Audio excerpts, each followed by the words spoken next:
What's up, guys? Josh Pate here from 247sports.com on a breaking news kind of Monday. We're bringing in Travis Reier from BamaOnline.com. And Travis, I pull up BamaOnline.com and I see it sprawled across the front page. Scott Cochran, longtime strength and conditioning coach for Bama, headed to Georgia. First question is obvious. Let me tee it up and you can bump that spike.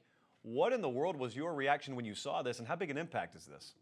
Well, it's certainly interesting because you're talking about a staple of this program under Nick Saban. He's been here for the entirety of the era. And when you combine the supposed departure or what appears to be Scott Cochran moving on, combined with Burton Burns, the one time running backs coach, went off the field a couple of years ago. Both those guys moving on in this offseason, that's a total cleaning of the house in terms of lifers under Nick Saban at the University of Alabama. So symbolically, in terms of how it's going to be perceived nationally, I'm sure it's one more of those, well, just another sign that perhaps this thing under Nick Saban is nearing its end in Tuscaloosa.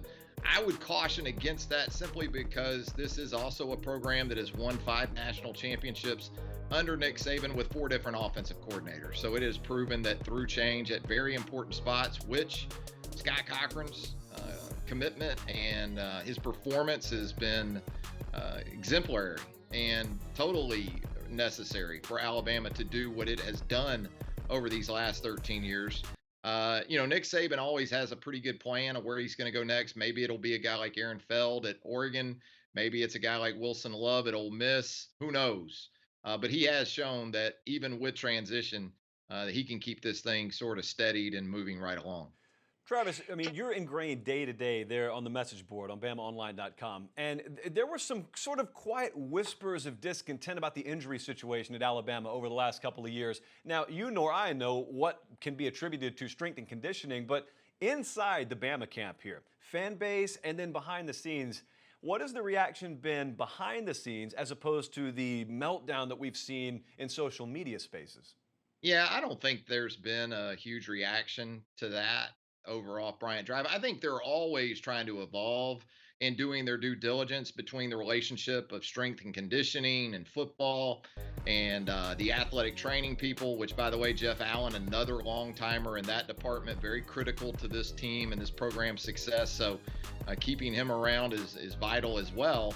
But yeah, I mean, there's been an inordinate amount of injuries the last couple of years.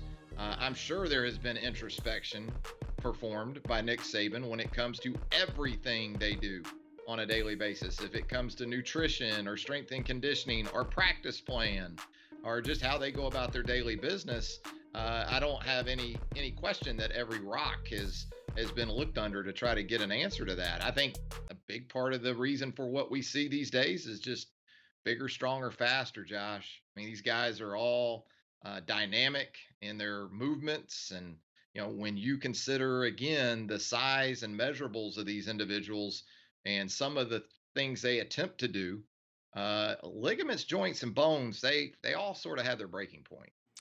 So there you go, kids. Alabama now accepting applications for strength and conditioning coach. Keep it locked on to BamaOnline.com for all the latest.